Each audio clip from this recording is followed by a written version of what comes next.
Hey everybody, welcome back to another edition of the Ikigai Leadership Podcast. I am honored here to have my friend here, Tom Gay, who was the founder of Engage Pro, among other things. Tom is a serial entrepreneur and like myself, which is why we get along, and we have similar ideas about business.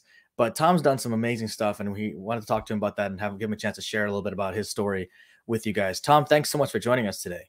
Oh, thrilled to be with you, Drew.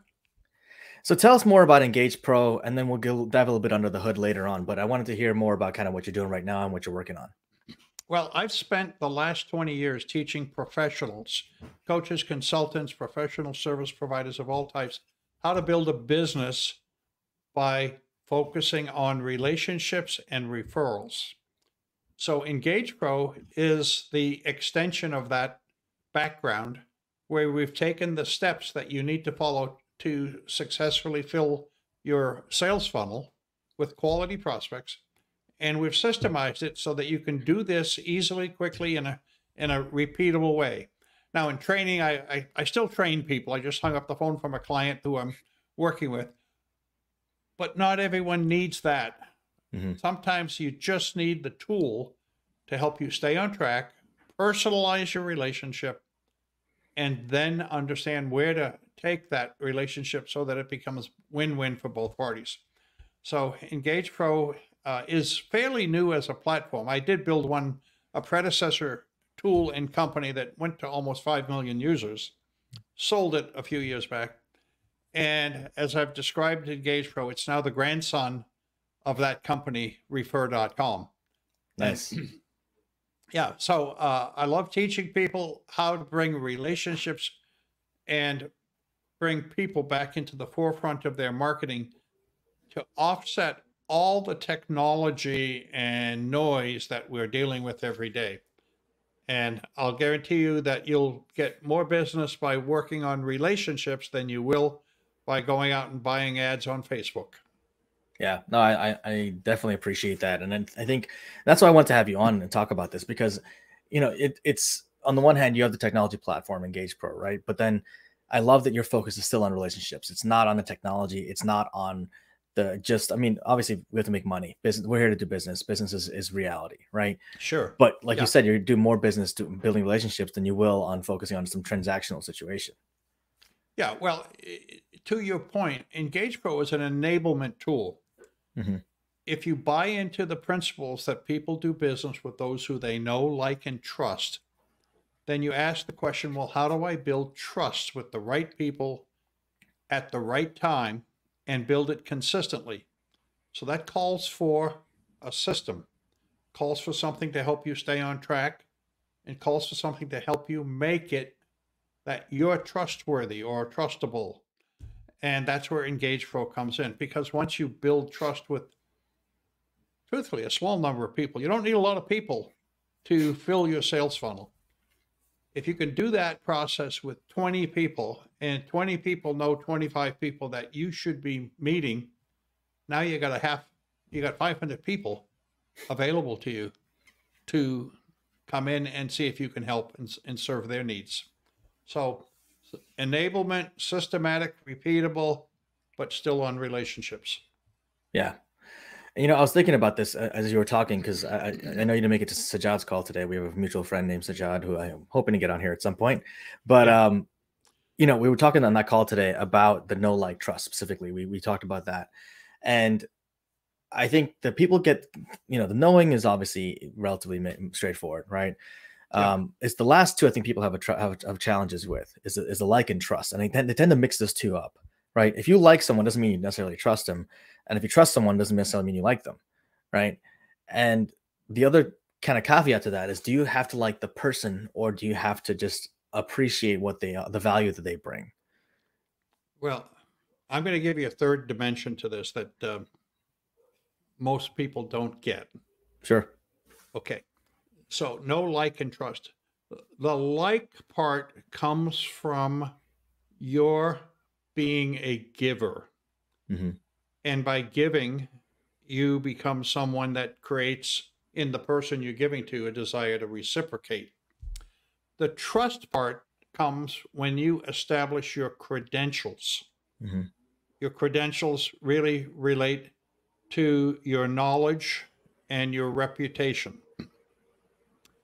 You get the opportunity to that trust when you focus on giving into the interests of the other person. That's what makes, when you talk about what they want to talk about, or talk to them about what they do on weekends, or where their kids go to school, or what their favorite sports team is and all that, that's when you become likable and trustable. Mm-hmm. Now, everybody stops there, and this is the big mistake. And I can just tell you the mistake was left uncovered today. What you have to do when you build that trusted relationship is you have to teach people how to reciprocate, how to give back. There is a perfect referral for you. If you don't teach me what that perfect introduction or referral is, then I'm not going to be able to reciprocate in a way that brings value to you. That's what I teach, is how to teach people to refer you perfectly. And a perfect referral, I'll give you one story. Mm-hmm. I taught people how to give me perfect referrals into my consulting practice. In one 30-day period, I had 3 people give me a perfect referral to the same person. True story. When I had those 3 people introduce me, independent of each other, to that one person, and I walked in the door to meet that person for the very first time, never had a conversation, didn't know they existed, Mm-hmm. CEO of a company.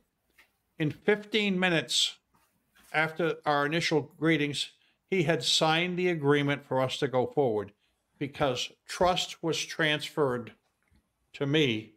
Yep. My credentials went before me. The red carpet was rolled out for me. That's what know, like, and trust has to have added to it. Know, like, trust, teach. Yeah. And then you receive what you're looking for. I actually like that a lot, and I think that's a great addition. I think people need to know that more often, obviously. So when you teach people that, what is the biggest challenge people have when it comes to learning that? Well, I think there's 2 challenges. One is getting over the fear of asking. Sure. Okay, and Yep. there is a perfect way to ask, and I have a little video that I've made called "The Art of the Ask," Mm. and it's not high tech, but you need to know it. If you don't know it, you're not going to do it. Yeah. So that's the first thing, and the second thing, the hurdle, the hurdle is being other centered, thinking about the other person's interests and staying on that topic as opposed to talking about yourself. Yeah. If all I did, it's kind of hard to be saying this here in this broadcast, but if all I Sure. do is talk about myself and not learn about you and then relate to you, Mm-hmm. then I'm very much going to become known as being self-centered. I have a client in Washington, not far from you. He's a young man who provides exit planning to small business people. He found out someone who he was introduced to was passionate about rugby. He learned from me that, now that you know that, now let's go get some background and material on rugby to take in the door to relate to this person. Mm-hmm. Well, after a couple of weeks of staying on point and focusing on what that other person liked, he got invited to go to a rugby game there in the DC area with one of his new best friends, who's now introducing him to prospects for his business. That's the hurdle. Yeah. Make it about the other person. I think that's great, but I think the funny thing is, and it's fun, not haha funny, but ironic, right? It's like that balance between those 2 things, because they can seem like they're at odds with each other, right? The idea of making an ask, that's hey, I'm asking you for something for me, but then making it about the other person at the same time. I think people kind of struggle with that, right? With understanding where that line is. Where do I ask versus where do I focus on the other person? How do I balance those 2 things? Well, it's interesting. There is a season for asking. Mm-hmm. And if you're working with a small group of people, now this is kind of the inner stuff that I teach, working with a small group of people, and focusing on the right small group.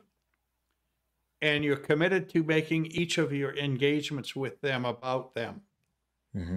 What happens in the human emotional mind is if I'm constantly receiving from you because you're giving in this know like trust building, if I'm Mm-hmm. constantly receiving, there's a natural human desire to reciprocate, to give back. If you keep coming to my house with an apple pie,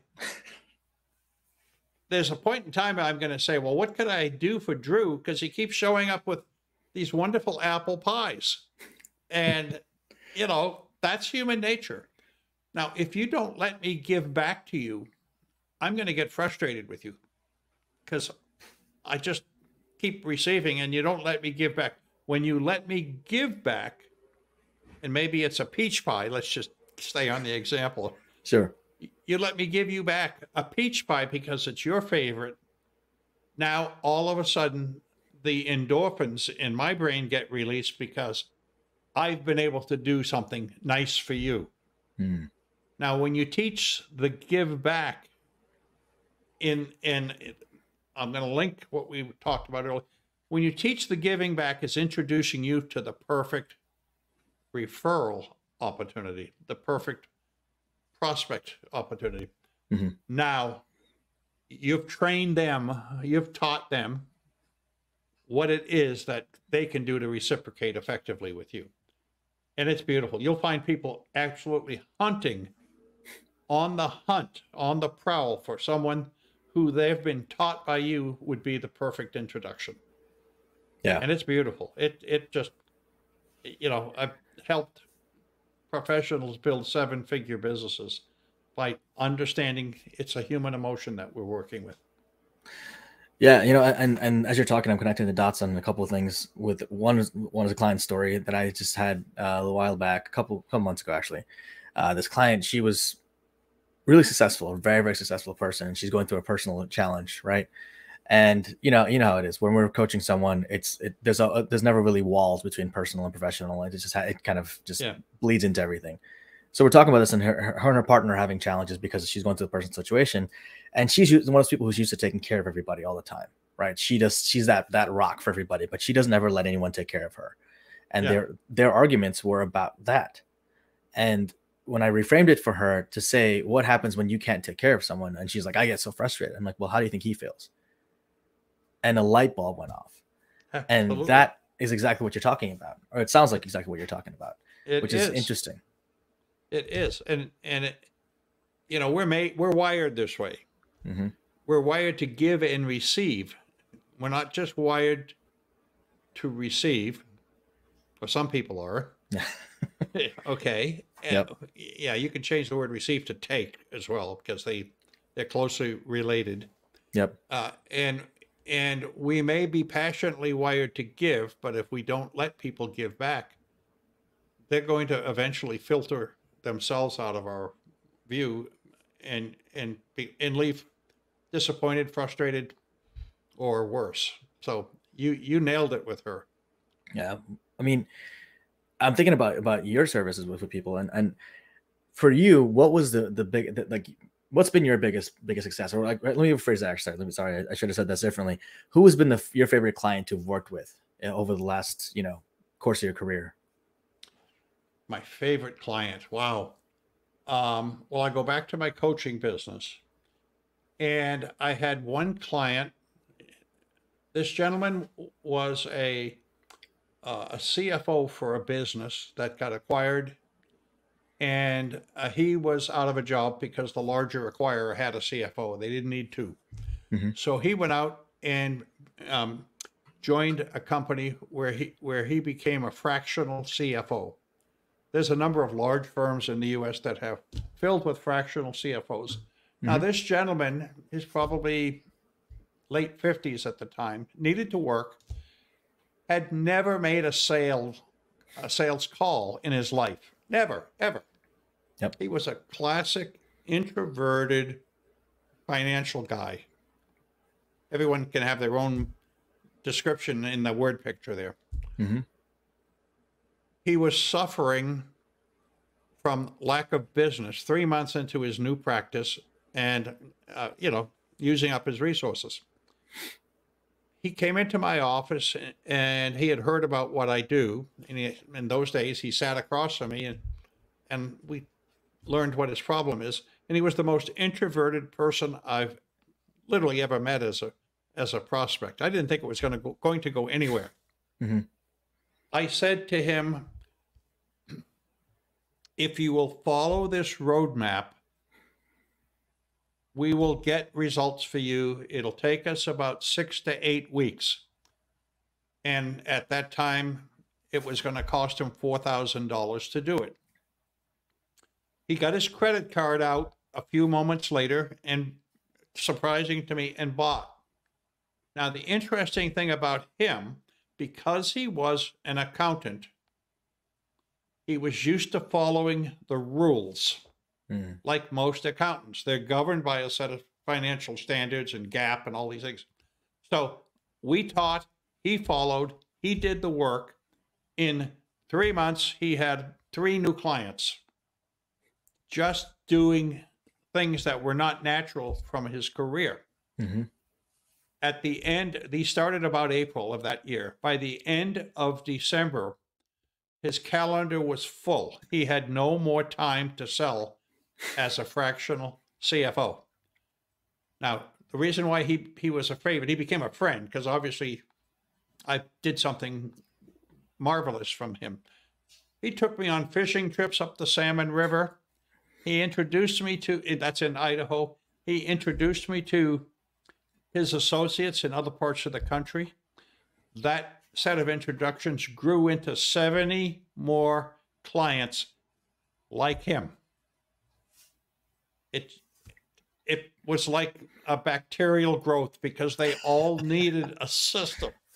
Yeah. I guess you can say that. I didn't say viral. We didn't have face masks in those days to wear. But in any event, it's a relationship building formula. We call it system. Mm-hmm. And the beauty of it, why it's my favorite, is because it just shows when you give it away by the slice to someone, you open up the opportunity to get it back by the loaf. I like that phrase. Give it away by the slice, you get it back by the loaf. And I'm thinking about the client you mentioned, and first of all, that's awesome. And those kind of results I can see why it sticks out to you. But I'm thinking about it in terms of when he came to you, right? What he was dealing with.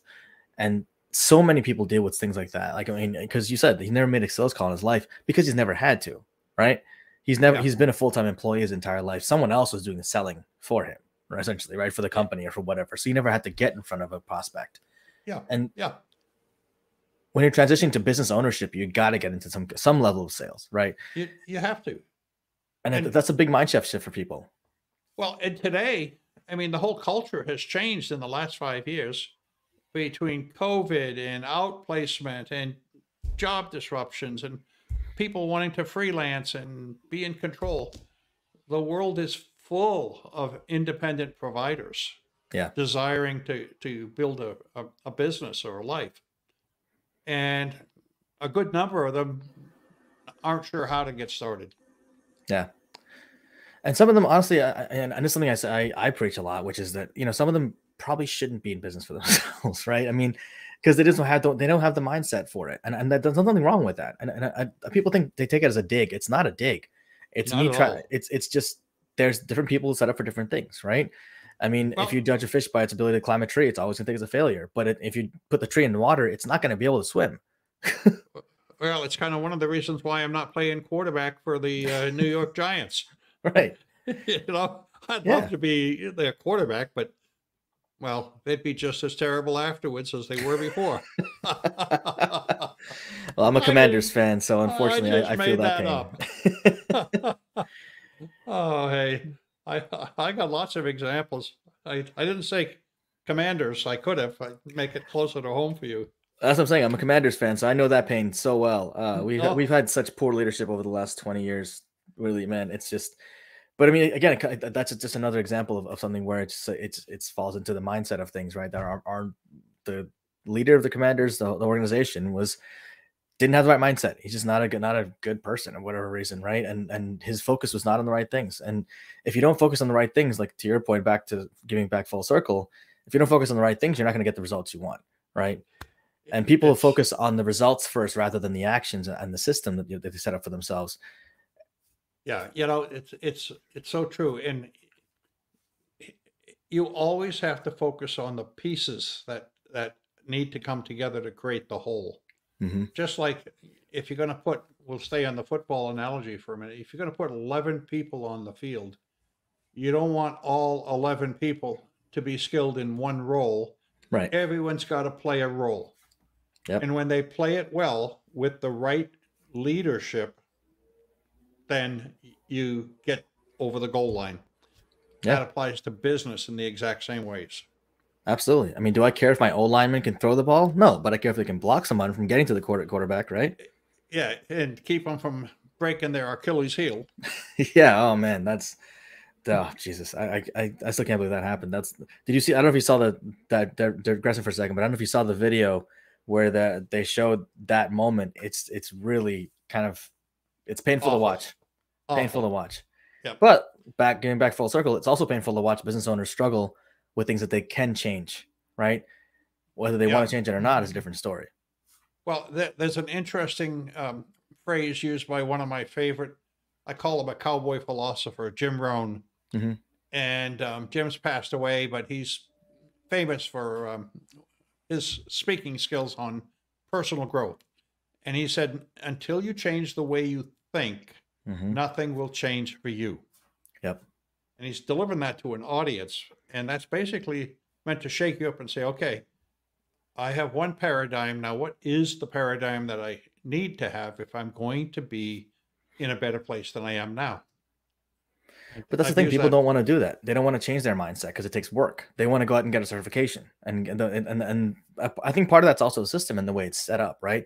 You go to apply for jobs or whatever, take the employee mindset for a second. You go to apply for jobs, they're looking for certifications, right? Over experience. They're looking for, oh, you have to have this certification, that certification, or that certification. They don't take into account mindset because you can't on an application, to be fair. But at the same time, they just want to minimize their own work. They don't want to actually take the time and say, let's have a solid interview with this person and make sure we know how to interview somebody to get good candidates in, right? Yeah, I'm going to overlay another thread in this because it's a powerful message you're delivering there. And I'm working with a gentleman who has trained thousands of insurance salespeople over his life. Mm-hmm. And he says, as he's come to the end of his career, he's now training still, but he says, what I've learned is that everyone who gets hired comes in with the credentials to be successful.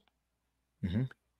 There's one distinction that you can't test for objectively, but it is vital in an industry where 80% of the people are gone in their first year.